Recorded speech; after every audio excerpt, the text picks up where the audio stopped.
Join me to make Nigerian chin chin. So Ikem likes chin chin a lot. It's one Nigerian snack that he really enjoys. But most of the time we do not find it, and when we buy it, we drive a long distance to buy it, and we will only find out that some of them were fried with bad oil and it doesn't taste nice. So I decided, you know what? How about we try to make chim chim at home? So this is me trying chim chim for the first time. Even though I remember my mom used to make it when we were very, very young. But since growing into adulthood, we never made chim chim again. So I used 4 cups of all-purpose flour,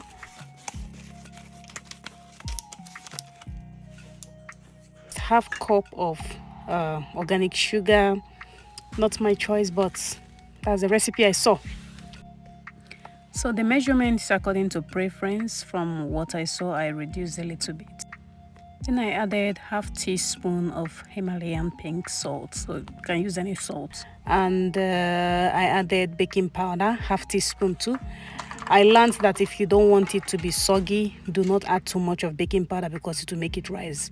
And I added my tiger nutmeg, of course.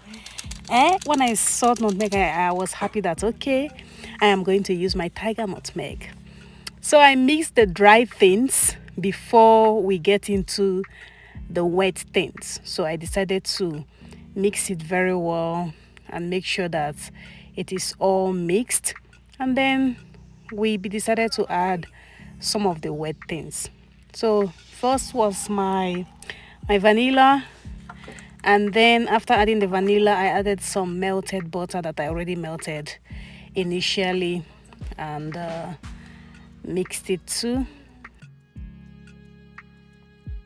And then I used only 2 eggs. I also learned that if you don't want it to be soggy, don't use too many eggs. So even though I had 4 big cups of flour, I decided to use just 2 eggs. Okay. And then I tried to break the egg yolk to mix it a little bit. And then it was time to add milk. So I added little milk also, just like the others. I didn't add too much milk so that it's not soggy. We want it to be very crunchy. He likes it very crunchy. So I wanted it to be crunchy. I started to go in with my hand because I didn't understand how to mix those things very well with this spoon. So I went in with my hand and mixed it very well. Here I was done and just, putting the finishing touches, blending it well. And then I kept it to sit for like 10 minutes. While it was resting, B and I did some cleaning. She was making cookies and I was making chin chin. So we cleaned up, flattened it, and then gradually I started cutting it to the chin chin shape.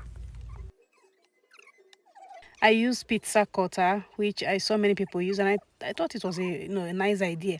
So I used it to cut it.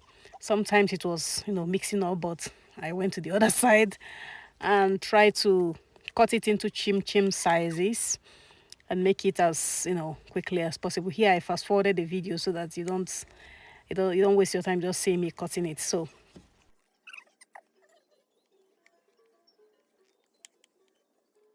and then by the time we were done, these cookies were already done. Look at the beautiful cookies she made. She did her own measurements and did her cookies. She loves cookies. She's the only one that eats it at home. So I said, okay, make it. And she did. She likes to bake. So she cut the edges with the pizza cutter. I added a good quantity of oil, checked if it was hot enough, and we started frying our chin chin. So here you will see the beautiful golden brown chin chin that we have. It came out awesome, so crunchy, no bad taste of oil, so nice. I am proud of myself. This came out amazing. We do movies a lot in the evening, especially during this holiday period. So this is a nice snack for us to be snacking while we are watching some amazing movies and documentaries. We started our Christmas early. Ngwa bịa soro anyị taa chin chin. Come and join us and enjoy this beautiful Nigerian snack, chin chin.